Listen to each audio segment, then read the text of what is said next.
The Anderson Financial Group's boardroom hadn't changed in the 20 years since our father first brought me here. The same mahogany table, the same leather chairs, the same oil painting of the Boston Harbor that had watched over 3 generations of our family's leadership. But today, everything was different. I moved to formally remove David Anderson from the board of directors, my sister Elizabeth announced, her voice carrying the precise tone of corporate authority she perfected over the years. Following my acquisition of his shares during his unfortunate absence, he no longer has any standing in this company. I sat quietly at the far end of the table, watching the drama unfold exactly as I'd expected it would. The other board members, mostly Elizabeth's carefully cultivated allies, nodded in agreement. They saw what they wanted to see, the competent older sister cleaning up after her irresponsible younger brother. If only they knew. David, Elizabeth continued, not bothering to hide her smirk. You should leave now. Security will escort you out. 2 guards appeared behind my chair. I could feel the pity in their glances. They'd known me since I was a kid running through these halls, learning the business at our father's knee. Now they were about to escort me out like a common trespasser. Actually, I said, opening my laptop, I think we should review some interesting transactions I've discovered first. Elizabeth's perfectly maintained composure flickered for just a moment. There's nothing to review. The share transfer documents are clear. While you were in the hospital. Ah yes, my 3-month stay in the hospital, I interrupted softly. When I was fighting for my life after that mysterious car accident, the perfect time to arrange a share transfer, wouldn't you say? The room temperature seemed to drop several degrees. I looked around the table, meeting each board member's eyes in turn. Would anyone like to know what I was doing before that accident? What I discovered in our company's books. This is ridiculous, Elizabeth snapped, but I could see the fear beginning to creep into her eyes. Security, remove him. Touch me, I said to the guards without looking back, and the SEC gets an email containing everything I found, including the real reason behind Dad's sudden retirement last year. The guards hesitated. Elizabeth's face went pale. But let me back up. To understand how we got here, how the Anderson siblings' rivalry turned into corporate warfare. You need to know what happened 6 months ago when I first noticed something wrong with our company's numbers. I'd always been the more detail-oriented sibling. While Elizabeth focused on networking and climbing the corporate ladder, I'd immersed myself in the actual operations of Anderson Financial. Every spreadsheet, every audit, every transaction. I knew our business inside and out. It started with a discrepancy in our Asian market investments, a series of trades that didn't quite add up, profits that appeared too good to be true. Most people would have written it off as exceptional performance, but I'd learned from our father that in finance, if something seems too good to be true, it usually is. You're being paranoid, David, Elizabeth had said when I first raised concerns. The Asian division is doing brilliantly, just because you can't match their performance in your sectors. But I kept digging. Late nights in the office, weekends poring over transaction records. The deeper I looked, the more I found. Not just accounting irregularities, but systematic fraud. Money laundering for certain clients. Tax evasion schemes disguised as investment strategies. And at the center of it all, a name that appeared too often to be coincidence. Elizabeth Anderson. I confronted our father first, showing him the evidence I'd gathered. His reaction stunned me. Leave it alone, son, he'd said, suddenly looking every one of his 70 years. Some stones are better left unturned. Dad, this is serious. Elizabeth is using our company for. I know, his interruption had been sharp, painful. Why do you think I'm retiring? The implications hit me like a physical blow. You know, you've known all along. He wouldn't meet my eyes.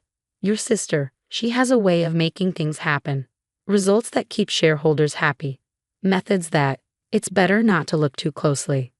It's fraud, Dad, money laundering. Maybe worse. It's business, he'd replied warily, the kind that keeps hundreds of people employed, that funds pensions, that maintains our family's position. I'd left his office that day with my world shaken. The father I'd idolized, the moral compass who'd taught me about business ethics, was choosing to look the other way. But I couldn't. For the next month, I gathered evidence, created backups, established secure channels with regulatory authorities. I was careful, or so I thought. Then came the accident, a brake failure on a mountain road. 3 months in the hospital fighting for my life. And while I was unconscious, Elizabeth moved. The share transfer documents looked perfect. My signature, witnesses, notarization, all technically flawless, except I'd never signed them. Never agreed to sell my 30% stake in our family's company to my sister for a fraction of its value. By the time I was conscious enough to protest, it was too late. Elizabeth controlled 67% of Andersen Financial.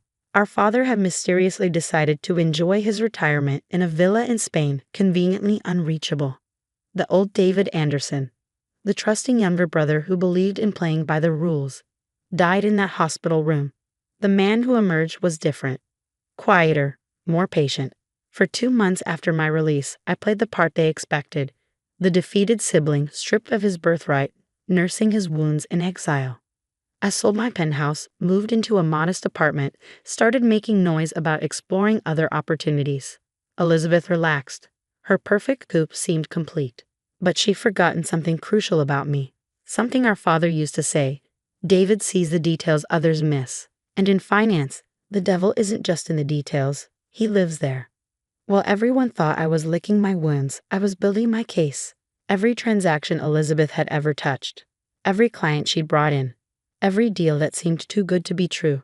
And I found patterns, connections, a web of financial manipulation that went far beyond what I'd initially discovered. The evidence currently stored on my laptop would destroy not just Elizabeth's career, but the careers of half the people in this boardroom. The only question was who would see it first, the board or the federal authorities. Now, sitting at the end of that mahogany table, watching my sister's composure crack, I almost felt sorry for her. Almost. Would anyone like to see what I found?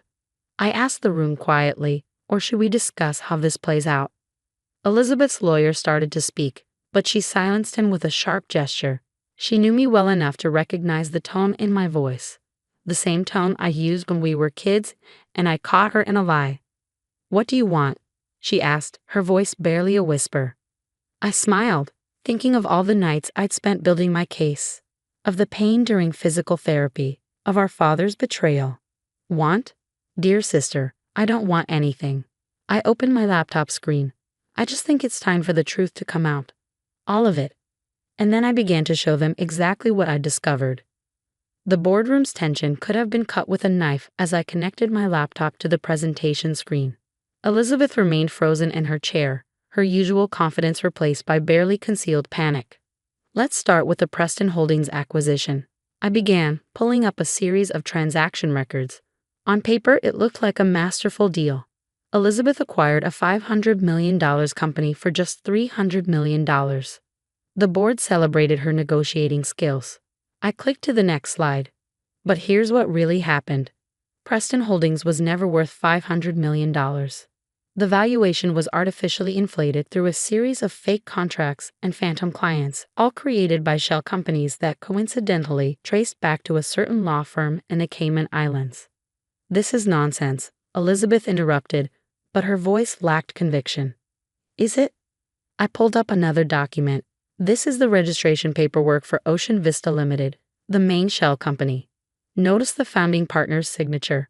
Look familiar, Elizabeth? She went pale. It was her signature, carefully disguised but unmistakable to anyone who knew what to look for.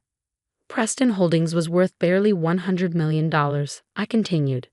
But Elizabeth arranged for Andersen Financial to pay $300 million, with the excess $200 million flowing through those shell companies and back to. Well, let's see where the money went. The next series of slides showed a complex web of international transfers, each carefully structured to avoid detection. By the time I finished tracing the money flow, several board members looked physically ill. My God, whispered Henry Blackwood, our oldest board member. How long has this been going on? 5 years, I replied, since Elizabeth became CEO. But it gets better. Should we talk about the Asian market miracle next? Or perhaps the real reason behind Dad's sudden retirement? Stop. Elizabeth's voice was barely audible. Please. I looked at my sister, really looked at her. The perfectly tailored suit, the expensive jewelry, the careful makeup. All part of the image she'd crafted of the brilliant CEO, the financial wizard who could do no wrong. Why? I asked simply. Why wasn't legitimate success enough? You don't understand, she hissed. The pressure, the expectations. Do you know what it's like being a woman in this industry? Having to be twice as good, twice as successful. So you decided to cheat, to steal, to try to kill me when I got too close to the truth. The boardroom erupted in gasps. Elizabeth's face went from pale to ashen. That's right, I continued, my voice hardening. The brake lines in my car didn't just fail spontaneously. I have the mechanic's testimony and the security footage showing who visited the parking garage the night before my accident. You can't prove that, Elizabeth whispered, but we both knew I could. I turned to address the board directly. While I was in the hospital, fighting for my life, my dear sister arranged to have my shares transferred to her control. The signatures are forgeries, the witnesses were bribed, and I have proof of all of it. What do you want? Henry Blackwood asked, his voice heavy with the weight of betrayal. The authorities should be here any minute, I finished for him. I contacted the SEC and FBI last week. They've been building their case independently, verifying everything I discovered. As if on cue, the boardroom doors opened. Federal agents streamed in, led by a stern-faced woman in a dark suit. Elizabeth Anderson, she announced. I'm Special Agent Sarah Martinez. We have some questions about your financial dealings.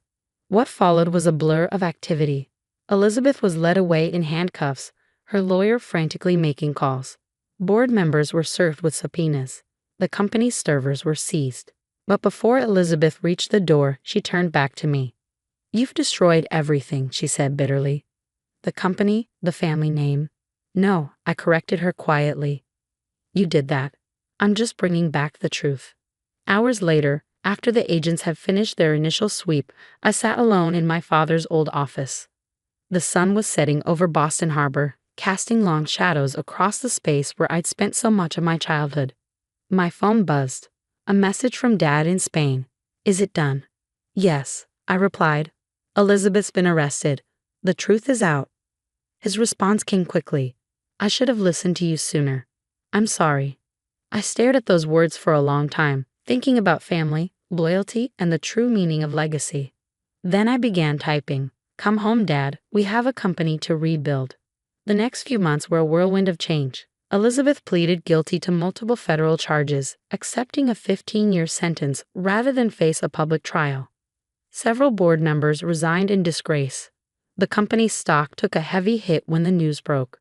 But something unexpected happened too.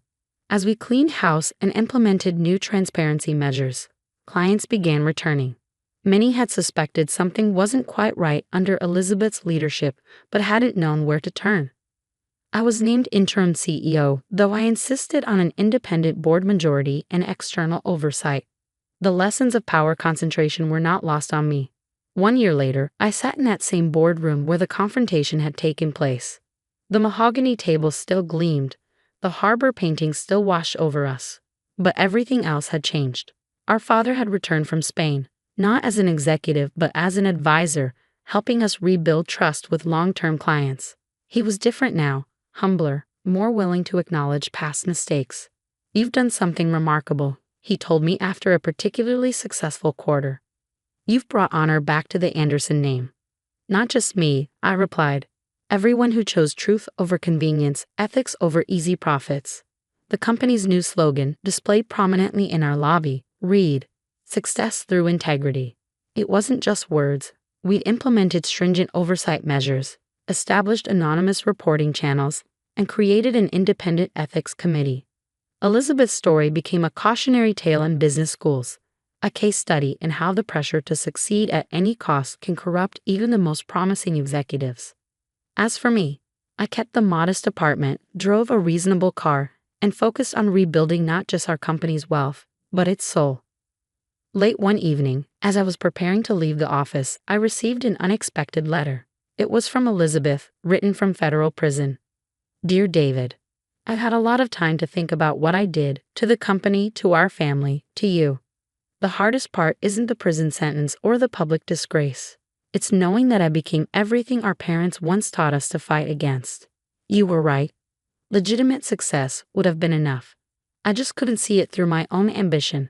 I don't expect forgiveness, but I want you to know you did the right thing. Elizabeth. I placed the letter in my desk drawer, next to the photo of our family from happier times. Then I turned back to my work, reviewing audit reports, checking compliance measures, ensuring that what happened under Elizabeth's leadership could never happen again. Because in the end, true success isn't measured in profit margins or stock prices. It's measured in the strength of our principles, in our willingness to stand for what's right, even when it costs us everything we thought we wanted. And sometimes the greatest victory isn't in destroying our enemies, but in rebuilding what they tried to corrupt. The Andersen Financial Group survived its darkest chapter, emerging stronger, more transparent, and more committed to its ethical foundations than ever before. Not because of complex financial strategies or aggressive acquisitions, but because one person refused to look the other way when confronted with wrongdoing. As I finally headed home that evening, I paused in the lobby to read the company's mission statement, newly etched in glass. In finance, numbers tell stories, but character reveals truth. Some stories, I've learned, are worth more than all the fraudulent profits in the world. And some truths, once revealed, can set entire families free.